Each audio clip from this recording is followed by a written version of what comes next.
Облыстық мемлекеттік қызмет істері департаменті баспасөз қызметінің өкілі Жазира Тоқтарқызы Сейітмағамбетова. Жазира Тоқтарқызы, біздің студиямызға қош келдіңіз. Рахмет. Бүгінгі таңда Ақмола облысының мемлекеттік аппаратының кадрлық жай-күйі қандай, жалпы қанша мемлекеттік қызметші жұмыс істейді, олардың сапалы құрамы туралы әңгімеміз бастайық. Жақсы. Шын мәнінде бүгінгі таңда Ақмола облысында 658 мемлекеттік орган бар. Онда 4687 мемлекеттік қызметші жұмыс істейді. Мемлекеттік аппараттың кадрлық жай-күйіне жүргізілген мониторинг қорытындысына сәйкес, біз жыл сайын мемлекеттік қызметшілердің сапалық құрамының жақсарып келе жатқанын байқап отырмыз. Мысалға алатын болсақ, бүгінгі таңда мемлекеттік қызметшілердің 88% жоғары білімге ие, 15% 2 немесе одан артық жоғары білімге ие. Сонымен қатар мемлекеттік қызметшілердің қатарында болашақ бағдарламасының Қазақстан Республикасы президенті жанындағы мемлекеттік басқару академиясының түлектері бар. Сонымен қатар жоғары оқу орнынан кейінгі және шетелдік білім иегерлері бар. Егерде мемлекеттік қызметшілердің жұмыс өтіліне келетін болсақ, жалпы мемлекеттік қызметтегі еңбек өтілі, орташа өтілі 9 жылды құрайды, ал егер лауазымдағы еңбек өтіліне келетін болсақ, 4,5 жылды құрайды. Сонымен қатар бүгінгі таңда мемлекеттік қызметке жастарды тарту бағытында атқарылып жатқан жұмыстар өз нәтижесін көрсетуде. Бүгінгі таңда мемлекеттік қызметшілердің 17% ол 29 жасқа дейінгі жастар. Сонымен қатар гендерлік саясат сәтті іске асуда. Мысалға, мемлекеттік қызметшілердің 65,9% әйелдер, және де осы әйелдердің 21% басшылық лауазымдарды иеленеді. Сонымен қатар мемлекеттік органдарда жыл басынан бері 596 конкурс ұйымдастырылды, яғни мемлекеттік қызметке кіру бойынша конкурс. Осы лауазымдарды иеленуге конкурстар өткізіліп, нәтижесінде лауазымдарға 328 тұлға тағайындалды. Бұл, яғни осы жылдың қаңтарынан қазіргі уақытқа дейін. Жалпы тестілеу, яғни Қазақстан Республикасы заңнамасын білуіне және мемлекеттік тілді білуіне тестілеуден өткен кандидаттардың саны 1117-ні құрады, ал олардың 42% оң нәтиже алды тестілеу нәтижесі бойынша. Жыл сайын мемлекеттік қызметшілердің 3-тен 1 бөлігі оқытылады, яғни бүгінгі таңда мемлекеттік қызметшілердің біліктілігін арттыру, кәсіби тұрғыда даярлауға өте көп көңіл бөлінеді. Жыл басынан бері 1111 мемлекеттік қызметші оқытылды, сонымен қатар 81 мемлекеттік қызметші тағылымдамадан өтті, және де мемлекеттік қызметке алғаш кірген 129 қызметшіге сынақ мерзімі тағайындалды, сонымен қатар олардың арасында 125-не тәлімгер бекітілді. Жалпы мемлекеттік аппараттың кадрлық жай-күйіне тұрақты түрде, яғни әрбір 90 сайын мониторинг жүргізіліп отырады. Мемлекеттік қызметшілердің мансаптық ілгерілеуі қалай іске асырылуда? Шын мәнінде бүгінгі таңда әрбір мемлекеттік қызметші өзінің біліктілігі, білімі, жеке жұмысының тиімді нәтижелері, жеке жетістіктері, қабілеттері, құзыреттері арқасында мансаптық ілгерілеу мүмкіндігіне ие.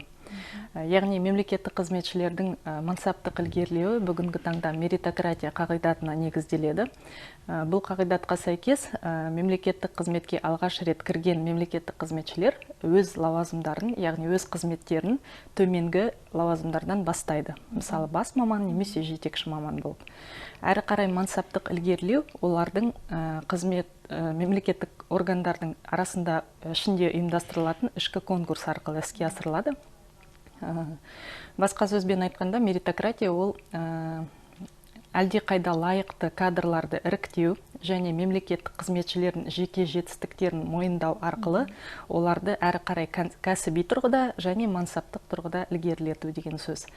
Жалпы жыл басынан бері Ақмола облысының жергілікті атқарушы органдары арасында ұйымдастырылған ішкі конкурстардың нәтижесінде 92 мемлекеттік қызметші тағайындалса, олардың ішінде 64-ті не болмаса 69,6% жоғары тұрған лауазымдарға тағайындалды. Яғни олар мансаптық тұрғыда ілгеріледі. Және де мемлекеттік қызметшілердің осындай мансаптық ілгерілеуінің мысалдары тек қана облыстық деңгейде ғана емес, аудандық және ауылдық деңгейлерде іске асырылады. Жалпы Меритократия, менің ойымша, ол мемлекеттік қызметтегі кадр саясатының өте сондай бір маңызды бөлігі болып табылады.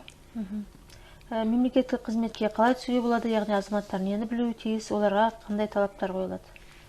Қазақстан Республикасының мемлекеттік қызметі туралы заңына сәйкес, мемлекеттік қызметке кіру конкурстық негізде іске асырылады. Мемлекеттік қызметке алғаш рет кіретін азаматтар жалпы конкурсқа қатысады.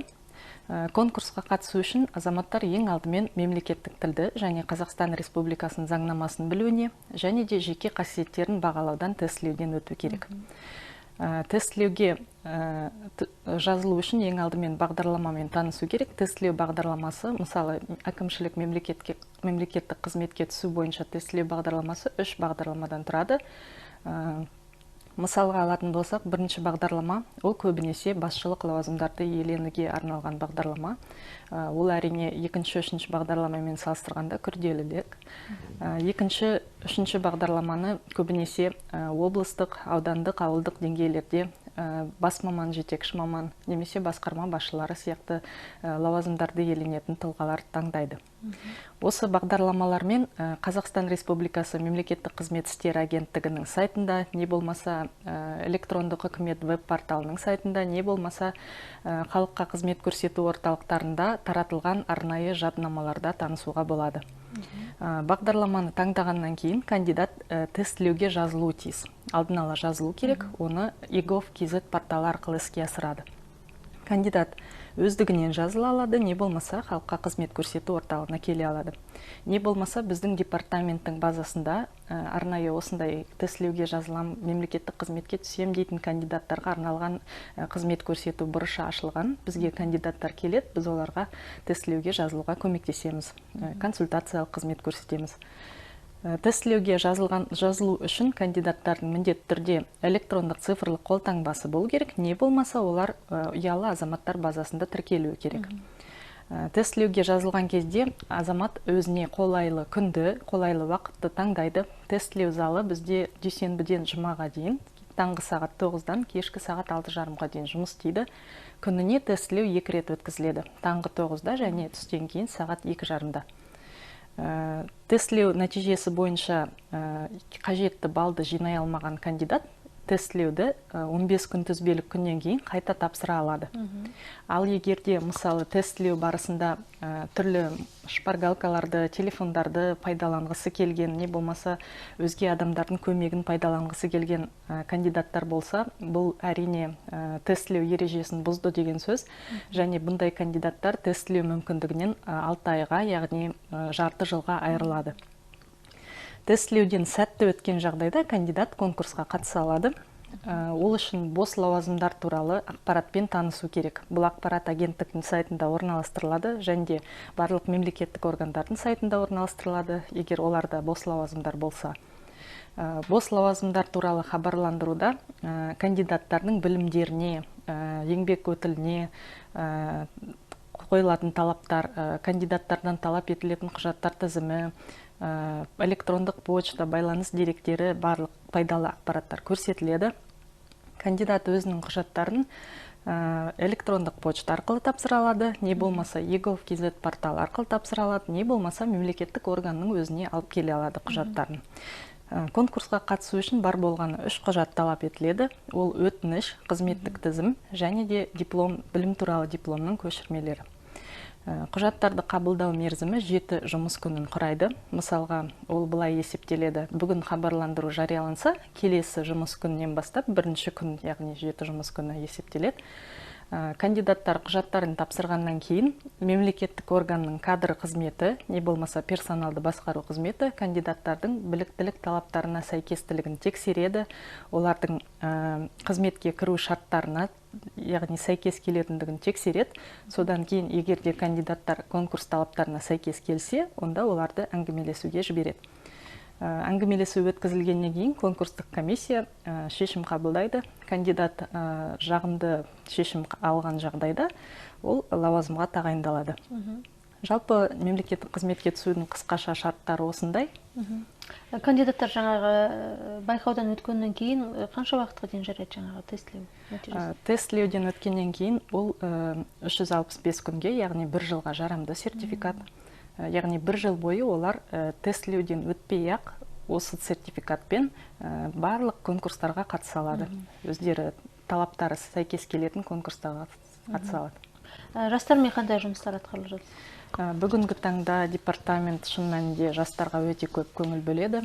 Халық үніне құлақ асатын мемлекет тұжырымдамасын іске асыру аясында бізге біліктілігі мол, кәсіби қабілеті мол, бәсекеге қабілетті, халықтың қамын ойлайтын сондай жас мамандар қажет. Сондықтан да бүгінгі таңда жастардың әлеуетін дұрыс арнаға бағыттап тиімді пайдалану қажет деп ойлаймын.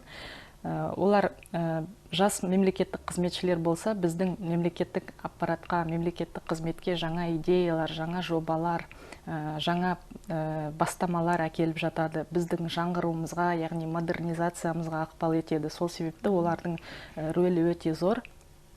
Олардың ұсыныстарын қабылдау, іске асыру ол біздің жұмыс бағыттарымыздың бірі. Мысалға алатын болсақ, бүгінгі таңда мемлекеттік қызмет саласындағы жоғары жетістіктерге, нәтижелерге қол жеткізген тұлғалар, мемлекеттік қызмет ардагерлері бар. Сол кісілермен жастардың кездесулерін ұйымдастырамыз.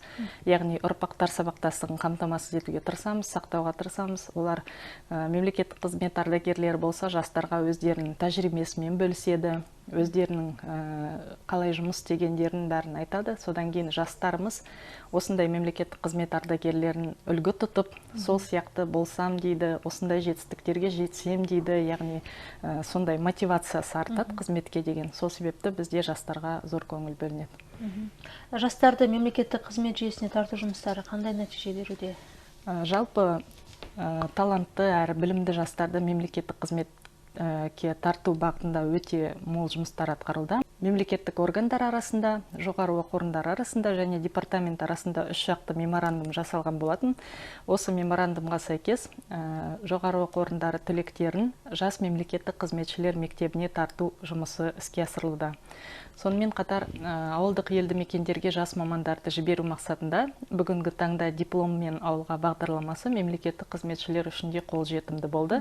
Яғни бұл ретте денсаулық сақтау, білім беру, әлеуметтік қамсыздандыру, мәдениет, спорт, агроөнеркәсіптік кешен салаларындағы мемлекеттік қызметшілерді ауылға тұруға, яғни ауылға жұмыс істеуге жіберу және оларға көтерме жәрдемақы беру, үй салуға, үйді сатып алуға сондай көтерме жәрдемақы беру қарастырылған. Және де бүгінгі таңда жастармен жұмыс істеу бағытында тағы да бір үлкен жоба іске асырылуда. Ол президенттік жастар кадр резерві жобасы. Оның шеңберінде талантты жастарды мемлекеттік сектордағы кадр резервіне іріктеп, кейін осы сектордағы жоғары маңызды лауазымдарға тағайындау болып табылады. Жас мемлекеттік қызметшілер мектебі туралы толығырақ айтып өтсеңіз, жалпы оның жұмысы қалай ұйымдастырылуда? Мен жаңа айтып өткендей, бізде мемлекеттік органдармен, жоғары оқу орындармен бірге меморандумға қол қойылған болатын. Осы меморандум шеңберінде 2018 жылдан бері облысымызда жас мемлекеттік қызметшілер мектебі жұмыс істейді. Осы мектептің миссиясы ол мемлекеттік қызметке талантты, сауатты, білімді, болашағы зор, кәсіби деңгейі бар, ұйымдастырушылық қабілеттері бар жастарды мемлекеттік қызмет саласына тарту, сонымен қатар олардың мемлекеттік органдарда жұмыс істеу дағдыларын арттыру болып табылады. Егер де 2018 жылдан бері есептейтін болсақ, бұл мектептен 205 студент білім алып шықты. Биылғы жылы да мектеп өзінің жұмысын жалғастырмақ. Мысалға алатын болсақ, осы жылдың қазан, қараша, желтоқсан айларында жас мемлекеттік қызметшілер мектебіне іріктеу жүргізіліп жатыр. Қараша айының ортасында оқу басталатын болады. Осы мектептің курсы студенттерге дәріс оқу үшін Қазақстан Республикасы мемлекеттік басқару академиясының өкілдері, қоғам өкілдері, танымал бизнес-тренерлер, лекторлар шақырылатын болады. Жалпы менің ойымша, болашақта осы мектепте алған білімдерін студенттер өзіміздің еліміздің дамуына, мемлекетіміздің дамыту мақсатында қолдана алады деп ойлаймын. Сынақ мерзімі және тәлімгерлік институт жөнінде айтып берсеңіз. Мемлекеттік қызметке алғаш рет кірген азаматтар үшін сынақ мерзімінен өту міндетті шарт болып табылады. Сынақ мерзімі 3 айды құрайды. Және де ол сынақтан өтетін тұлғалардың атқаратын лауазымдарына сәйкестілігін немесе сәйкес келмейтіндігін анықтау мақсатында енгізіледі. Осыған дейін айтып өткенімдей, жыл басынан бері бізде облысымызда 129 мемлекеттік қызметшіге сынақ мерзімі тағайындалған. Бүгінгі таңда олардың 70-і сынақ мерзімінен сәтті өтті, ал қалғандары әлі де өтуде. Сонымен қатар сынақтан өтушілердің 125-іне тәлімгер бекітілді. Тәлімгерлердің басты міндеті ол мемлекеттік қызметке жаңадан келген тұлғаларды бейімдеу, оларға кәсіби көмек көрсету, адаптация, яғни тағы да басқа кәсіби тұрғыдан қолдау көрсету болып табылады. Жалпы айтқанда тәлімгерлік дегеніміз ол жас мамандармен жұмыс істеуді көздейді. Олар жас мамандарды бейімдеу үшін оларға арнайы жоспар құрады. Осы жоспарға жаңағы мемлекеттік органның жұмысымен танысу, лауазымның ерекшеліктерімен танысу, кәсіби ерекшеліктерімен танысу, сонымен қатар ұжымда бейімделу, моральдық, психологиялық климатты қалыптастыру сияқты іс-шаралар кіреді осы жоспарға. Тәлімгер осы сынақтан өтуші жұмысының тиімділігін арттыру және оның мемлекеттік органдағы дербес қызмет атқаруға даярлау үшін ғана емес, сонымен қатар олардың жалпы бейімделуіне және өзінің қызметін әрі қарай алып кете алуына жауап береді. Енді мемлекеттік қызметте конкурстан тыс негізде, яғни ауысу тәртібімен лауазымдарға тағайындауға бола ма?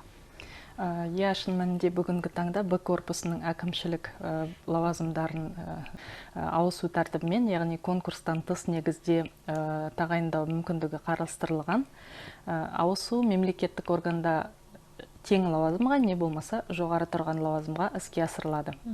Егерде мемлекеттік қызметші өзінің лауазымнан жоғары тұрған лауазымға конкурстан тыс негізде ауысу тәртібімен тағайындалғысы келсе, онда ол осы жаңағы төмен лауазымда, осы жоғары лауазымнан тұрған келесі төмен лауазымда кем дегенде 2 жыл жұмыс істеген болуы тиіс.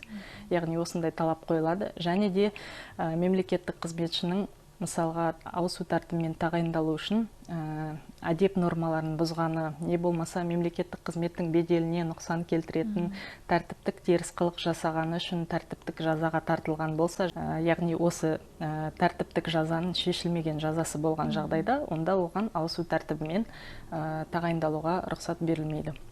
Жалпы жыл басынан бері облысымыздың мемлекеттік органдарында ауысу тәртібімен тағайындалған мемлекеттік қызметшілердің саны 204-ті құрайды.